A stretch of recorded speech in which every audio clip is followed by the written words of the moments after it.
தோழி வருவாய் கிராமம். தோழி கிராமத்தில் சுமார் 400 ஹெக்டர், சுமார் 1000 ஏக்கர் நிலம். ஒரு மாதம் தாளடி பயிர் எல்லாம் தண்ணீர்கள் மூடி அழுகி போய்விட்டது.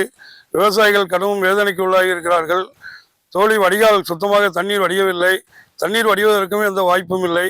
தண்ணீர் வரப்பு தாண்டி இடுப்பு முட்டு தண்ணி ஊர் முழுக்க எல்லாம் தண்ணி நிற்கிது. விவசாயிகள் அனைத்து பிறருடைய நிலங்களும் கடுமையாக பாதிக்கப்பட்டுவது. அரசாங்கம் உடனே அதுக்கு தகுந்த நடவடிக்கை எடுத்து விவசாயிகளுக்கு இழப்பீடு தந்து விவசாயிகளுடைய வாழ்வாதாரத்தை உயர்த்தி தருமாறு கேட்டுக்கொள்கிறோம். ஒரு ஏக்கருக்கு சுமார் 30,000 குறையாமல் இதுவரையும் செலவாகிட்டு, அந்த பணத்தையாவது விவசாயிகளுக்கு தந்து ஆறுதல் தந்தால் எங்களுக்கு எல்லாரும் விவசாயிகளுக்கு பெரிய மகிழ்ச்சியாக இருக்கும். இந்த அரசாங்கம் விவசாயிக்கு நிறைய பல வகையில் உதவிகள் செய்து வருகிறது.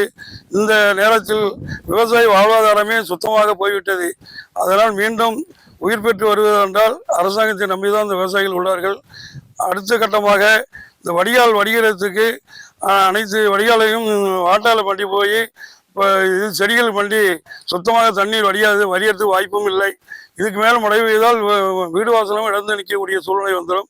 அரசாங்கம் நேரடியாக தலையிட்டு விவசாயிகளுக்கு அதிகப்படியான இழப்பீடு உடனே வழங்குமாறு கேட்டுக்கொள்கிறோம். தோழி கிராமத்தில் கூடுதலாக இந்த தொடர் மழை காரணத்தினால விவசாயிகள் பயிர் ஒரு மாதம் ஆகுது, அது சுத்தமாக அழுகி ஒரு நிலையில இருக்குது. அழுகே போயிட்டு ஏதோ வாழ்வாதாரம் ஒன்றும் இல்லாமல் போயிட்டு, அதனால் இந்த தோழி செட்டியாக்குறிச்சி, அப்புறம் வளையநகர், காளைக்காரவழி, இந்த சோத்திரியம், பின்னத்தூர் சோத்திரியம் அப்படிங்கிற கிராமம் ஃபுல்லாகவே தாளடி எல்லாமே சுத்தமாக அழிஞ்சு போயிட்டு அந்த அளவுக்கு இருக்குது.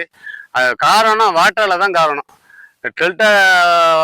டெல்டாக்காரன்னு சொல்லிட்டு முதலமைச்சர் இருக்காங்க. அந்த டெல்டா மாவட்டத்தில் இருக்கிற முதலமைச்சர் விரைவாக அந்த நிவாரண பணிகளை மேற்கொள்ள வேண்டும். இழப்பீடு உடனடியாக வழங்குறதுக்கான ஆய்வு செய்யணும். அதிகாரிகள் இதுவரையிலும் அந்த பகுதிக்கு வரல. எந்த விஓ கூட இன்னும் பார்க்கல. அது பெரிய வருத்தமா இருக்கு விவசாயிகள் மத்தியில. யாரும் பார்க்கல. அது கவலையா இருக்குது. ரொம்ப அதிகாரிகள் நேரடியாக பார்வையிட்டு உரிய நிவாரணத்தை வழங்க வேண்டும் என விவசாயிகள் சார்பாக கேட்டு